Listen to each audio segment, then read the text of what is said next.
नमस्कार। आज हम दर्पण आश्रम में तमिलनाडु में हैं। इस समय आप मेरे पीछे एक आकृति देख रहे हैं, ये ध्यान केंद्र है और इसका जो छत है वो पीपल के पत्ते के आकार की है। ये गुरुजी की सोच है कि जो आज हम इस आश्रम के दर्शन गुरुजी के द्वारा हम करेंगे। आश्रम में क्या क्या है, ये 15 एकड़ में आश्रम बना हुआ है, दर्पण आश्रम। तो हम उसके एक छोर पर इस समय खड़े हैं। आपको मैं दिखाता हूँ चारों तरफ का इसका व्यू। ये देखिए, ये इसकी बाउंड्री है। जब ये आश्रम 6 वर्ष पूर्व लिया गया था तो ये केवल ऐसा पहाड़ था कि पथरीली ज़मीन थी पूरी। कोई सोच भी नहीं सकता था कि यह इतना रमणीक स्थल बन जाएगा। चारों तरफ आप पहाड़ देख सकते हैं। ये वृक्ष पुराना है, केवल लगभग 150 वर्ष पुराना वृक्ष है। और यहाँ क्या क्या है उसके लिए चलिए मैं आपको लेके चलता हूँ गुरुजी के पास।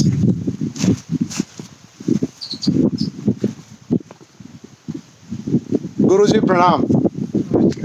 नमस्कार जी। बस आज मैंने सोचा आप ही के द्वारा जो ये दर्पण आश्रम आरंभ हुआ है, ये पूरे देश पूरे विश्व में लोगों को इसकी जानकारी मिले। ये क्या था, ये जगह कैसे पहले आपने सोची, उसके बारे में बताइए। कैसे तय हुआ इसको लेना? हम लोग जब ये शुरू हुआ जी सहज स्मृति योग, तो हम गृहस्थ हैं और हमारे सारे सहज स्मृति योग साधक भी गृहस्थ हैं। जी। तो उन्होंने कहा कि गुरुजी, घर में हम किसी भी समय आना चाहते हैं तो हमें थोड़ा संकोच होता है। हमने कहा संकोच की तो कोई आवश्यकता नहीं। तो उन्होंने कहा नहीं गुरुजी, नए लोग आते हैं, जो हम लोग जो शिष्य हो गए वो तो उन्हें तो कोई संकोच नहीं। नए लोग आते हैं तो कोई ऐसा समय तो होना चाहिए और स्थान तो होना चाहिए जहाँ निर्बाध रूप से आपसे मिल सके। तो जब ये विचार हमारे सहयोगियों के मन में आया, सहज स्मृति योग के साधकों के मन में आया, तो हम लोग निकले बाहर कि चलो कोई जगह देखते हैं। तो ऐसे करके जब हम यहाँ आए तो ये हर जगह हम जाते थे, कई जगह हमने देखा, लेकिन यहाँ आके कुछ अलौकिक घटना घटी। तो ये कावेरी के किनारे लास्ट बस स्टॉप के बाद ये जगह आती है। इसके बाद रोड ख़त्म, कावेरी शुरू हो जाती है। तो ये कर्नाटक, तमिलनाडु और आंध्र प्रदेश 3 के संगम पे भी है और कावेरी की ट्रिब्यूटरीज तो यहाँ आती ही है। तो इस तरह हम निकले थे तो यहाँ पे ये देखा, ये ज़मीन बिल्कुल पत्थरों से भरी हुई, कोई इसकी ओर देखता नहीं था। ये जितने दीवार में पत्थर रखे हैं इसी ज़मीन से उठा उठा के दीवार बना दी गई। ये तो अपने यहाँ कहा जाता है ना कि अगर कोई पत्थर फेंके तो आप उससे दीवार बना दीजिए। तो यहाँ पत्थर पड़े हुए थे तो हमने उन्हीं को निकाल के इस ज़मीन को पहले दर्शनीय बनाया। फिर इसमें इस तरह से हमें प्राप्त हुई क्योंकि कोई इसकी तरफ देख नहीं रहा था। और फिर ये अब लोग देखते हैं कि ऐसी ज़मीन ऐसे कैसे परिवर्तित हो गई। तो यही एक इसी ऐसे ही चमत्कारों को दैवीय चमत्कार कहते हैं, जिसमें मनुष्य का अपना श्रम, परिश्रम और परमार्थ लगा होता है। तो ये क्या क्या शुरू किया आपने यहाँ, कैसे कैसे? यहाँ पे हमने सबसे पहले तो वृक्ष लगवाए क्योंकि ये कम वर्षा वाला क्षेत्र है। तो यहाँ पे हवा बहुत सुंदर होती है, बहुत ठंडी हवा चलती है, लेकिन वृक्षों की कमी के कारण बारिश नहीं होती है। तो हमने सबसे पहले वृक्ष लगवाए फलदार। यहाँ पे हमने 3000 वृक्ष तो अभी हैं, 5000 लगाए थे आश्रम के अंदर। 3000 वृक्ष तो सुरक्षित बच गए। सारे किनारे किनारे जो वृक्ष लगे हैं फलदार, वो सब हमने यहाँ पे सबसे पहले वृक्ष लगवाए। फिर हमने ध्यान केंद्र बनवाया। इसके बाद पेड़ के नीचे हमने बैठने की व्यवस्था करवाई, चबूतरा बनाया।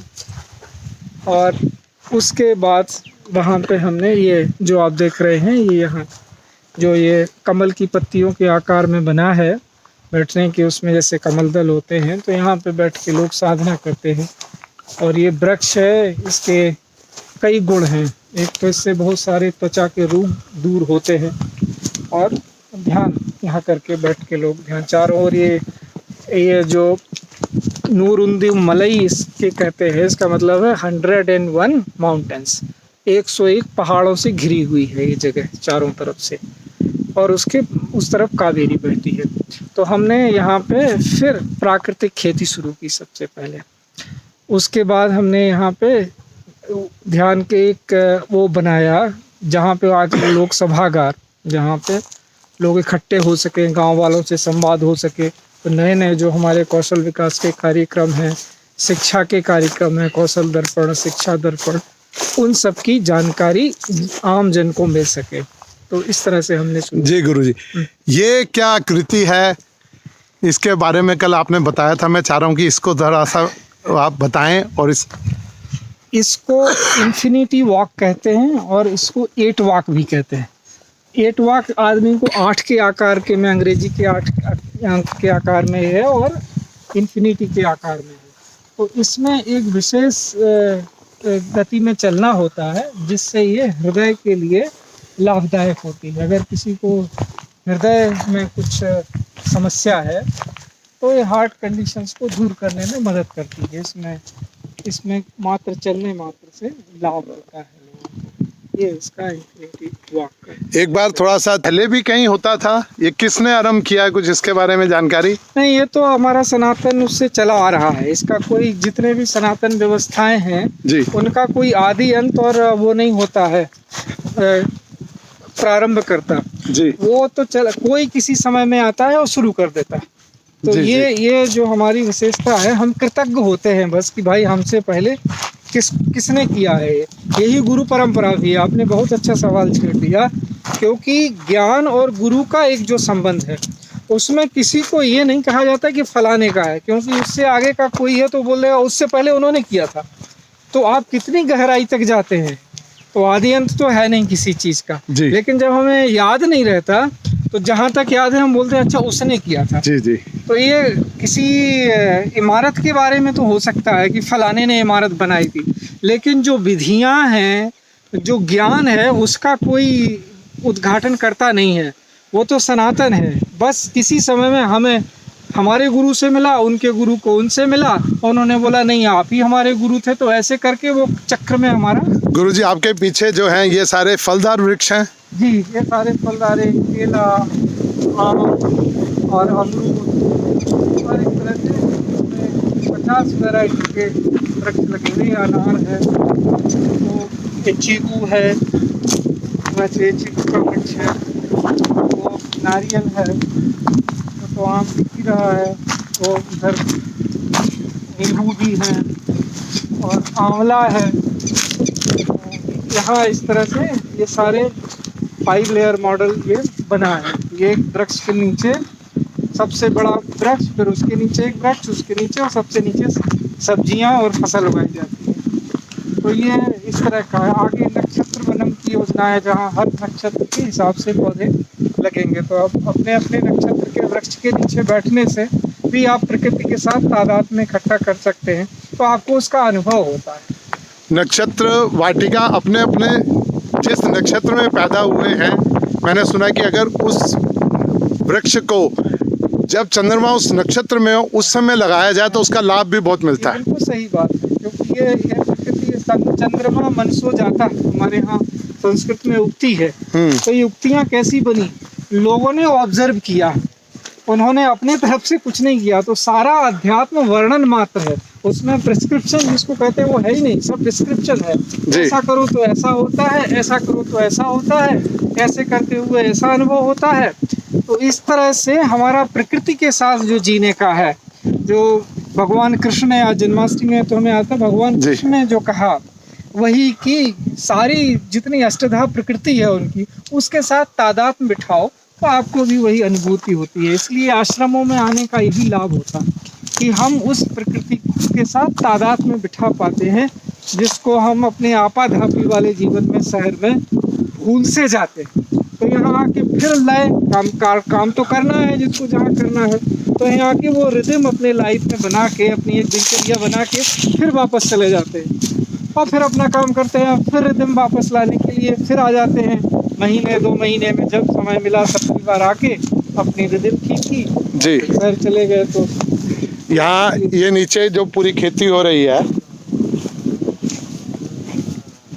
ये मूंगफली है जो यहाँ पे बिल्कुल प्राकृतिक, उसमें कोई वो नहीं पड़ा है केमिकल जी कहीं, चुके यहाँ पे बस वो गाय हैं, उन्हीं का, गाय माता का जो गोबर आता है उसी को इसमें डाला जाता है और हम बनाते हैं उससे खाद, और उसी से ये फसल। यहाँ सब पथरीली जमीन की बताई, ये पत्थर दिखा, जी पत्थर भरा हुआ, जी। तो ये सब इसी तरह का है। अरे वाह, ये देखिए इतनी पथरीली ज़मीन थी ये, आप इसको देख सकते हैं, और उसको किस प्रकार से खेती योग्य ज़मीन बनाई, इनमें से पत्थर निकाल के।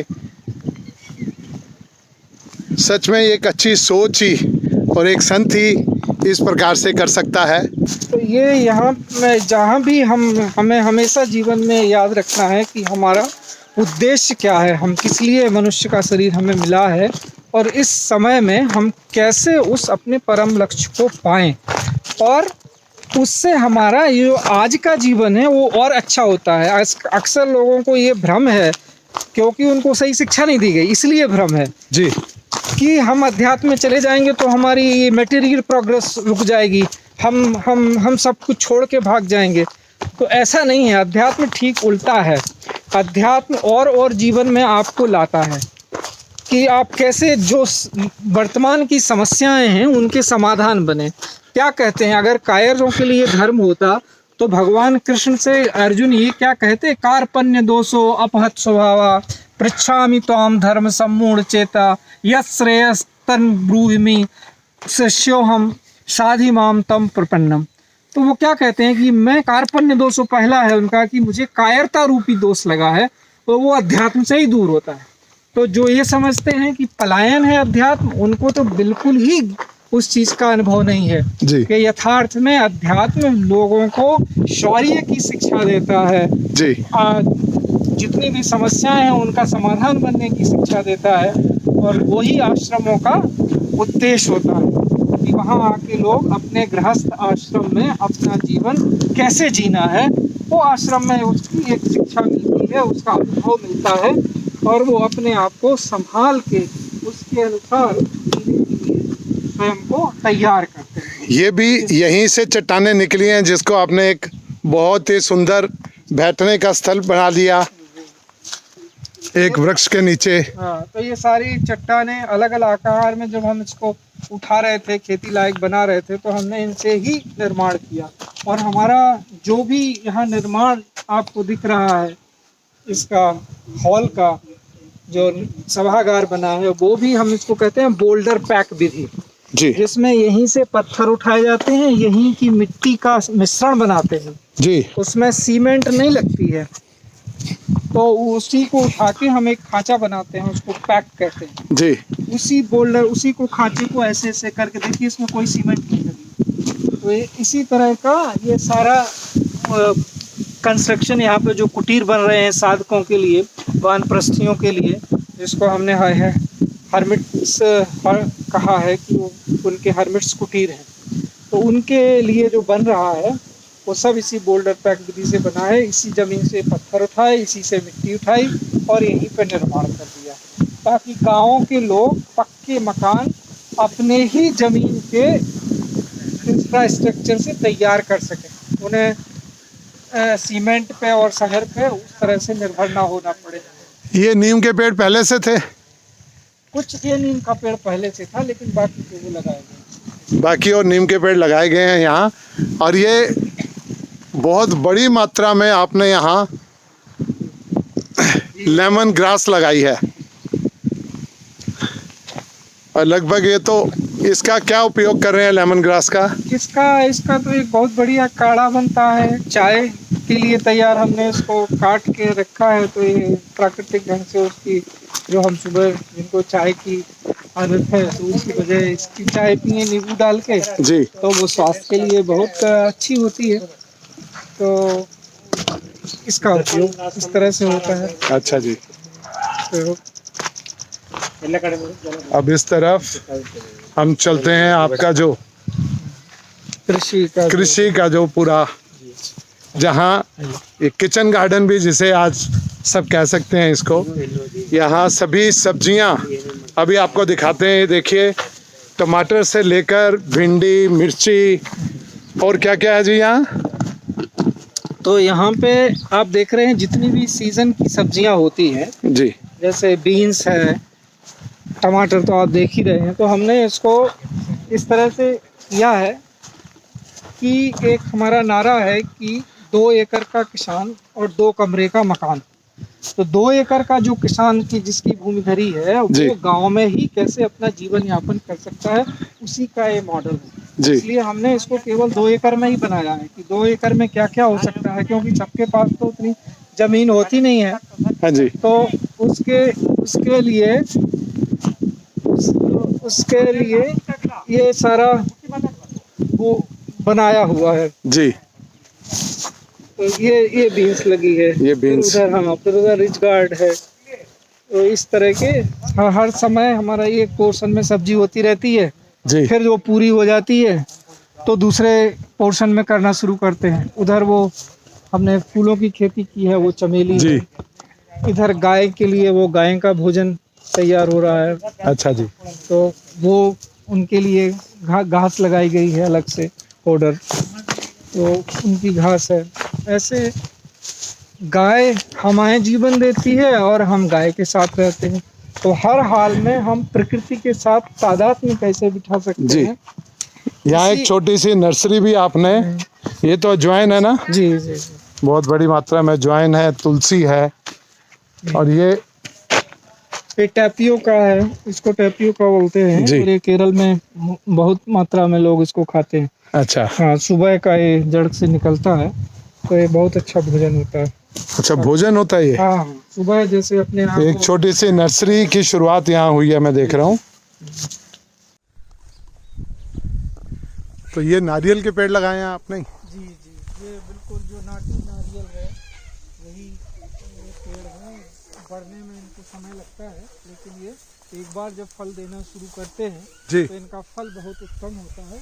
और क्योंकि ये पूरी तरह प्राकृतिक है तो वो तो किसी भी जैसे हर चीज़ में नारियल का ऑयल, नारियल तो बहुत उपयोगी है यहाँ सब। जी जी जी। करते हैं। ये गाय का पाउडर है, गाय के चारे के लिए। ये गाय का चारा है। आप सामने वो देखिए भवन का निर्माण हो चुका है, जो अपना सत्संग भवन है। इधर स्टाफ के रहने के लिए सोलर का पूरी तरह से इस्तेमाल है। अब हम इधर से आगे चलते हैं, साथ साथ आपको आश्रम के दर्शन भी करा देते हैं। आप घर बैठे हुए आश्रम को, कितने सुंदर फूल हैं ये देखिए। ये पूरी चारदीवारी यहीं से निकले हुए पत्थरों से।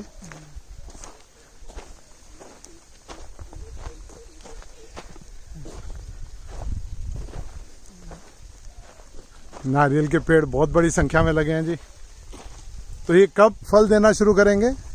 इनको 15 से 20 साल का वक्त लगता है। 5 साल हो गए तो 10 से 15 साल के बीच में कभी है। तो क्योंकि ये नाटी है और ये हम यही है, हाँ। ऐसा धैर्य रखना होता है जी। अब अगर हम इसमें हाइब्रिड लगा देते हैं हाँ। तो ये फटाक से 5 साल में बड़ा हो जाता है। लेकिन हमने वही अंतर है कि धीरज से कहते धीरे धीरे रे मना धीरे से होए, माली सो सींचे सो घड़ा, ऋतु आए फल होए। तो ये जब उनका समय आएगा तो हमें प्राकृतिक नारियल मिलेगा। जी जी जी।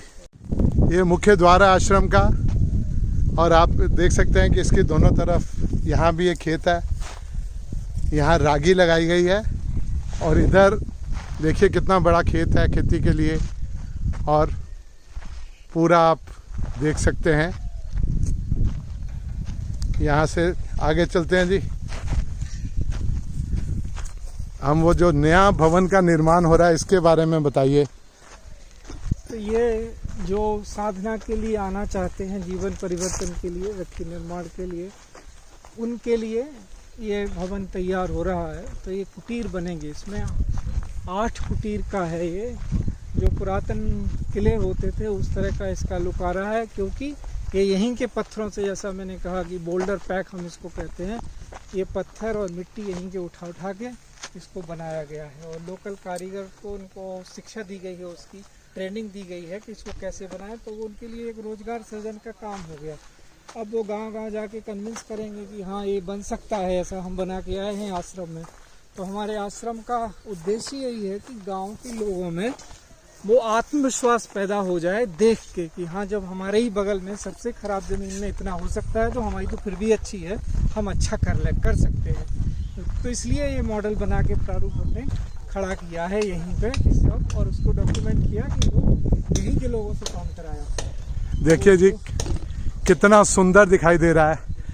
ये इसी ज़मीन से जो निकले हुए पत्थर हैं उन्हीं के द्वारा पूरे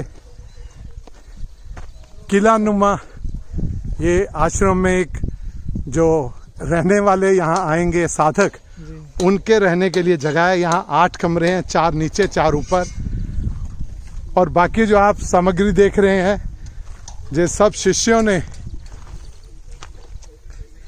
सामग्री उपलब्ध कराई है जिससे ये सब निर्माण हो रहा है। जो साधना करने आते हैं वही हमारे कंट्रीब्यूटर, वॉलंटियर्स और वो बन जाते हैं एम्बेसडर्स, क्योंकि जब वो सच्चाई देखते हैं तो उनको लगता है यही करने तो आए थे जी, तो वो उसके हिस्से बन जाते हैं। यही हम चाहते हैं। बहुत बढ़िया। ये देखिए ये आयरन जो भवन के निर्माण में काम आना है वो भी बड़ी संख्या में। ये सब सामग्री जो देख रहे हैं सब साधक जो यहाँ आए उन्होंने अच्छा अनुभव किया, ये उनकी तरफ से आश्रम को भेंट है, जिससे ये आश्रम धीरे धीरे भव्यता की ओर जा रहा है। तो यहाँ किसी को ये नहीं कहा जाता कि आप इतना चंदा दीजिए, इतना ये दीजिए। अपनी इच्छा के अनुसार जो जो सामग्री यहाँ चाहिए उसकी जानकारी उनको दे देते हैं, ताकि उन्हें भी लगे कि उन्होंने जो दिया वो उसका सदुपयोग हुआ। उस सब सामग्री को अच्छे ढंग से यहाँ लगाया जाता है। सचमुच में इसके लिए गुरुजी को साधुवाद। ये प्राकृतिक वेलनेस सेंटर है जिसमें कुछ अलग से करने की ज़रूरत नहीं है, खाली आपको रहना है यहाँ। आप वेल हो जाओगे बस, तो वेल हो जाओगे तो वेल काम करो बस। चलिए अभी आगे चलते हैं। जो अभी ये जो हमारा सत्संग भवन का निर्माण हुआ उसके बारे में जानते हैं। उसी में से खुद के ये देखिए ऐसी ज़मीन थी यहाँ की, आप इसका अनुभव कर सकते हैं। ये इस प्रकार की ज़मीन में से इसको ऐसे खोदा जाता है, इसमें से पत्थर निकाले जाते हैं। ये सब पत्थर इस पूरी ज़मीन में से ऐसे निकले हैं। ये देखिए कितना बड़ी संख्या में, और उसके बाद इसको समतल करके अलग अलग इसको प्लेन किया जाता है, खेती योग्य बनाई जाती है। तो उसमें मिट्टी भी मंगानी पड़ती है बाहर से, जो ऊपर के लिए उपजाऊ बनाने के लिए उसको कुछ मिट्टी और मल्च तो यहीं से, यही वनस्पति काट के मल्च बन जाती है। जैसे फिर पैदा हुई जंगली चीज़ पैदा हो रही हैं, हाँ, तो इनका मल्च बनता है उनको दोबारा डाल के, ताकि यहाँ पे चूँकि धूप ज़्यादा होती है, हाँ, हवा यहाँ का प्राण है। धूप ज़्यादा होने से वो वाष्पीकृत हो जाता है, उसकी जो भी नमी है। तो वहाँ पे थोड़े समय कुछ मिट्टी की एक परत देनी पड़ती है, उपजाऊ मिट्टी की। अब धीरे धीरे चूँकि हमारे पास गौएँ आई हैं, तब से वो मिट्टी की भी हमें बाहर से ज़रूरत नहीं पड़ती, क्योंकि गौएँ जब चरती हैं तो वो उस मिट्टी को उपजाऊ बना देती हैं अपने गोबर से, अपने मूत्र से और अपने पद संचालन से। क्या बात तो है। वो ज़मीन धीरे धीरे उसमें अपने आप ही, अब वो उतनी मिट्टी की भी बाहर से ज़रूरत नहीं पड़ती है। तो जैसे जैसे गाय बढ़ेगी तो ये यहाँ के पूरी मिट्टी भी और उपजाऊ होती चली जाएगी। चलिए जी, बहुत अच्छी बात है। मेरा सबसे निवेदन है कि जैसा भी स्वामी जी ने बताया, आप यहाँ आएँ और यहाँ गायें भी ज़रूर लेके आएँ। जो सक्षम है इस आश्रम के लिए, यहीं की लोकल गायें जो यहाँ पर पल सकती है, वो अधिक से अधिक गायें होगी तो आश्रम भी और अधिक संपन्न हो जाएगा। यहाँ पंचगव्य की दवाइयाँ भी तैयार होंगी।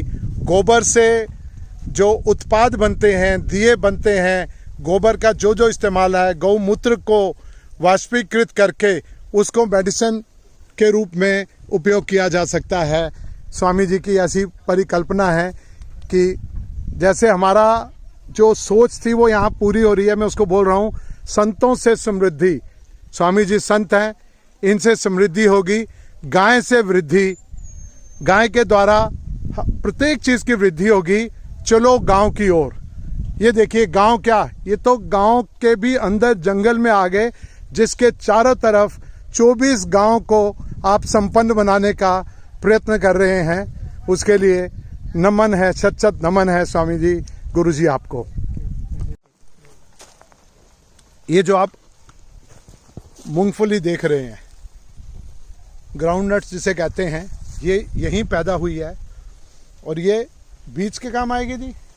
ये बीज के काम आएगी और जो हमारे सत्संगी हैं, हाँ, उनको क्योंकि हमने तो मॉडल बना के प्रारूप के, सत्संगी तो ज़्यादा है जी। तो कुछ परिवारों को ये प्रसाद के रूप में जाती है कि आप जो है कुछ दिन इसको केमिकल फ्री मूंगफली खा के देखिए, केमिकल फ्री भोजन में, क्योंकि हमारा प्योर फूड फॉर बॉडी का जो है कि शरीर को शुद्ध भोजन मिले। तो ये इस तरह से इसी उनको खेत प्रोत्साहन में ये मूंगफली उगी है जो मैं आपको दिखाने जा रहा हूँ।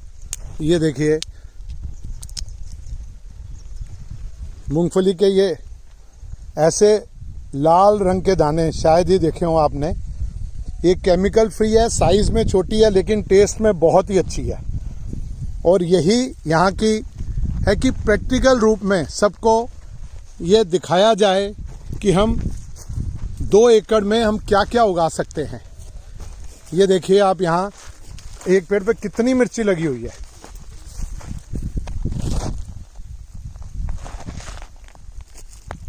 ये पूरे मिर्ची से लेकर अलग अलग फल और सब्जियां आपको इस आश्रम में उपलब्ध होंगी। कितनी बड़ी संख्या में यहाँ पेड़ लगाए गए हैं।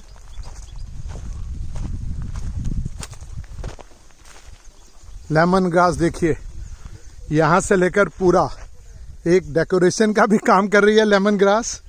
और उसके बाद में ये सब लोग इसको, ये मेडिसिनल प्लांट भी है, ये बहु उपयोगी लेमन ग्रास आज पूरे विश्व में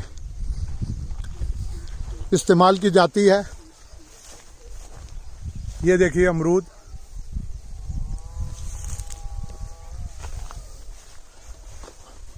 और स्वामी जी इसके बारे में बताइए, तरंगनी जो आपने नाम दिया है। तो ये हमारा और ब्रह्मांड का जो रिश्ता है वो तरंगों का रिश्ता है जी। तो जहाँ ये सभागार का नाम तरंगिनी इसी को स्पष्ट करने के लिए दिया गया है कि आपके हृदय से एक तरंग उठती है और ब्रह्मांड से एक तरंग उठती है जी। तो इस सभागार में जब आप सच्चे मन से बैठते हैं तो वो दोनों तरंगें एक साथ मिल जाती हैं और वही आपकी वाणी में फलीभूत होती हैं। तो जब वो फलीभूत होती हैं तो आप अपनी ही वाणी सुन के अपने मन में ही विचार के रूप में प्रकट होती है, वाणी के रूप में फिर प्रकट हुई तो आप उसको कर्म में उतारते हैं जी। तो यही तो सहज स्मृति योग है कि भाई मन वचन और कर्म से आप एक रहें। तो कब रहेंगे? जब आपकी और ब्रह्मांड की तरंग एक हो जाएगी, उसी को ब्रह्म ज्ञान कहा जाता है। तो उसी ब्रह्म ज्ञान को जो ब्रह्म सर्वत्र है उसी को ये वाणी के रूप में ही है, उसी को श्रुति कहा गया है भिन्न भिन्न अवस्थाओं में। तो यहाँ पे लोग सभागार में जो सारे इकट्ठे होते हैं और हृदय से बात करते हैं, उसी को ध्यान में रखकर इस तरंगिनी इसका नाम हुआ और इसकी यहाँ पे हमने प्रतिष्ठा की इसी विचार की। इस तरह से ये तरंगिनी सभागार है। यहाँ पे लोग इकट्ठे होते हैं और सब मिलते हैं। जो भी सभाएं होती हैं, यहाँ के आसपास के गांव के लोग आते हैं, प्रशासनिक लोग आते हैं, तो वो जो भी गांव में योजनाएं लानी होती हैं उस पर विचार होता है, गांव वाले इकट्ठे होते हैं और जो साधक आते हैं वो भी यहीं पे बैठ के चर्चा करते हैं। और जो इग्नाइट सेल्फ के लिए कारपोरेट से लोग आते हैं वो भी यहीं पे ध्यान करते हैं, यहीं पे योग करते हैं और रुकते हैं। इस तरह से ये मल्टीपर्पज हॉल है हमारा, बहुउद्देशीय सभागार इसको कहते हैं। इस तरह से ये तरंगिनी है। अभी यहाँ अभी और इसके पीछे 2 कमरे भी बने हुए हैं जी। जो परिवार आ रहा है अभी, जो हमारे सत्संगी हैं सहज स्मृति योग वाले और जो भी जिज्ञासु आना चाहें तो उनके लिए यहाँ ये 2 कमरे वेल फर्निश्ड है, जो सुविधाएं होनी चाहिए। हम लग्जरी तो देने के लिए है नहीं यहाँ पे, लेकिन जो मूलभूत सुविधाएं हैं जो जरूरी है वो यहाँ पे की गई है। ये पूरा मंच भी बन गया जी यहाँ तो, सभागार में बहुउद्देशीय सभागार। देखिए मंच भी है यहाँ पूरा, पीछे यहाँ बैकड्रॉप लग जाती है और बड़े बड़े कार्यक्रम यहाँ, जो भी उपयोगी कार्यक्रम है वो सब यहाँ। तो कलाकार लोग आते हैं, अपनी कला दिखाते हैं, तो वो भी यहाँ पे कार्यक्रम होते हैं और अध्यात्म से जुड़े कार्यक्रम तो होते ही होते हैं। तो ये सर्वांगीण जो विकास है संस्कृति के साथ, अध्यात्म के साथ और शिक्षा के साथ, उसका एक प्रारूप जो हम विश्व में के लिए खड़ा कर रहे हैं। तो ये जैसा कि मैंने शुरू में कहा कि ये अंतिम गांव है इस सीमा का, कर्नाटक से और तमिलनाडु से जुड़ा हुआ जो बीच की सीमा है, और दूसरी तरफ कावेरी बहती है। तो इस अंतिम गांव से सब सर्वोच्च जो शिखर है, जैसे मान लो आज की भाषा में कहें कि यूनाइटेड नेशंस है, वहाँ लोग क्या सोच रहे हैं और यहाँ क्या सोच रहे हैं, उन दोनों की सोच इस तरंगणी में आके मिलती है। जब वो एक तरंग होती है तो वही विचार हमारे कर्म में उद्घाटित होता है, तो हम फिर आनंदित होते हैं। क्योंकि मनुष्य का एक ये भी समस्या है कि वो सोचता है हम तो जो कर रहे हैं तो कर रहे हैं, दूसरा क्या कर रहा है। तो जब उनको सब पता होता है कि सुख का मतलब ये है कि आपका विचार सब जगह समान रूप से वही सोच हर जगह है, तो उससे भी एक समता आती है और बहुत बड़ी सामाजिक बीमारी दूर होती है और बहुत बड़ा मानसिक बल मिलता है।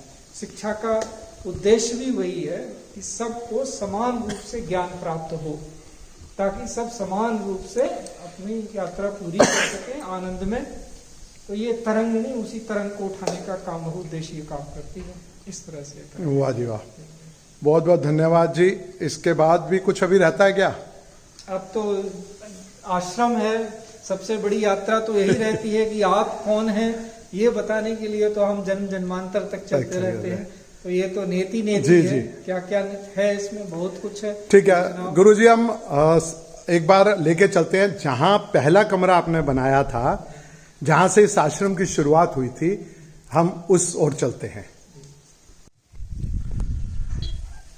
बहुउद्देशीय तरंगिणी के बिल्कुल साथ में ये एक बहुत ही सुंदर उमंग है, झोंपड़ी की आकृति का। इसमें चित्रकारों ने आके अपनी कलाकृति भी की है। गुरुजी, ये सबसे पहले शुरुआत जैसे आपने बताया यहीं से हुई थी, तो इसके बारे में बताइए, किस सन में ये शुरू हुआ था? तो 2017 में हम यहाँ पे ये इसकी शुरुआत हुई थी। 16 में हमने ये जमीन आई, हाँ, उसके बाद 17 में ये शुरू हुआ, तो 18 तक ये बना था केवल जी। तो फिर इसमें ही हमने सबसे पहले, इसी में केवल यही था, यहाँ कोई न वृक्ष था जी, कुछ था, चाट ये एक जगह बनी हुई थी, तो इसको हमने उमंग नाम दिया कि ऐसी परिस्थितियों में भी मन में उत्साह और उमंग होना चाहिए। जहाँ कुछ भी नहीं है वहाँ आप सब कुछ बना सकते हैं, ऐसा उमंग और उत्साह जी होना चाहिए। तो इसका नाम उमंग रखा गया।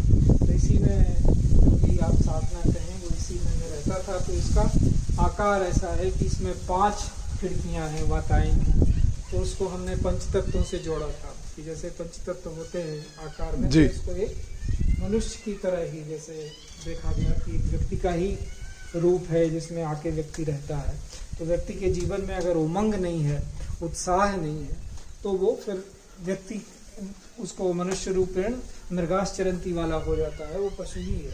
तो उसके देवत्व को जगाने के लिए उसमें उत्साह होना, उमंग होना बहुत आवश्यक है। तो ये इस तरह से यहाँ पे मैंने फिर साधना की। यहीं पे मैं रहता था शुरू में, ये आप देख रहे हैं।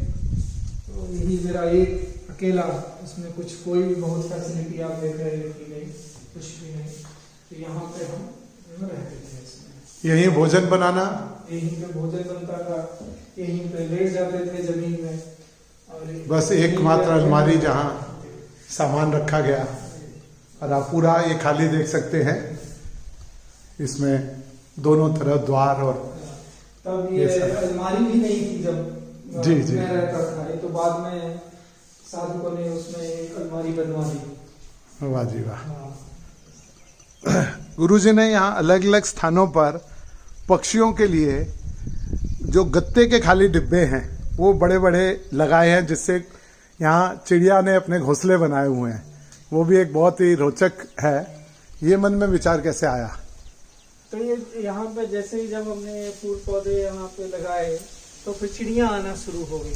तो देखा कि इनको हम कैसे नैस्ल करें, कैसे परमानेंट यहाँ का स्थायी निवासी बनाए, क्योंकि जहाँ मनुष्य रहता है वहाँ पशु पक्षी कीट पतंगे सब रहने चाहिए, ऐसा हमारा सर्वाधिकार है। तो उसके लिए फिर ये कि चिड़ियाओं की सुरक्षा के लिए घर बनाए गए, क्योंकि उनके अंडे कभी इधर उधर देखे गए जहाँ दूसरे जीव उन पर हमला करते हैं। तो फिर उसके लिए ये विचार आया कि इनको यहाँ पे रहने के लिए, ताकि यहीं चहचहाती रहें जी, इनको भोजन मिले। इस तरह से ये इनकी शुरुआत हुई, साधकों के लगाना शुरू किया जी। ये इधर है, इसमें चिड़िया भी हैं जी। और ये ऊपर आप देख रहे हैं ये सोलर पैनल्स जो लगे हुए हैं जी। तो ये हमारा सारा जो पानी जो खींचा जाता है जी, वो इन्हीं सोलर से ही चलता है, सौर ऊर्जा से ही। सौर ऊर्जा से ये वाटर पंप लगे हुए हैं। ये आप देख सकते हैं यहाँ चिड़िया का घोंसला किस प्रकार से बनाया गया है। अभी वो 2 चिड़िया उड़ के गई हैं यहाँ से, ये सामने बैठी है चिड़िया वहाँ। हाँ, कॉर्नर इस तरह से अलग अलग स्थानों पर पे जोड़ा बैठा है, बहुत पुराना जोड़ा है ये। जी। ये देखिए दोनों जो उड़ के गई हैं अभी, ये पूरा। और आपने पूरे आश्रम के दर्शन कर लिए आज। मेरी सबसे निवेदन है कि आप इस आश्रम में अवश्य आएं, अपने आप को जानें। ये दर्पण आश्रम है। इस दर्पण में अपने आप को आके निहारें, अपने आप को और सुंदर और समृद्ध बनाएं आध्यात्मिक तौर पर। यही मेरा आप सबसे निवेदन है। मैं निर्मल रतनलाल वैद आप सबका बहुत बहुत धन्यवाद करता हूँ। गुरुजी आपका भी बहुत धन्यवाद। और हम नियमित यहाँ आते रहेंगे और इसी प्रकार से कुछ चर्चा करेंगे और लोगों को यहाँ जोड़ेंगे। बहुत बहुत धन्यवाद आपका ही आश्रम है, जी।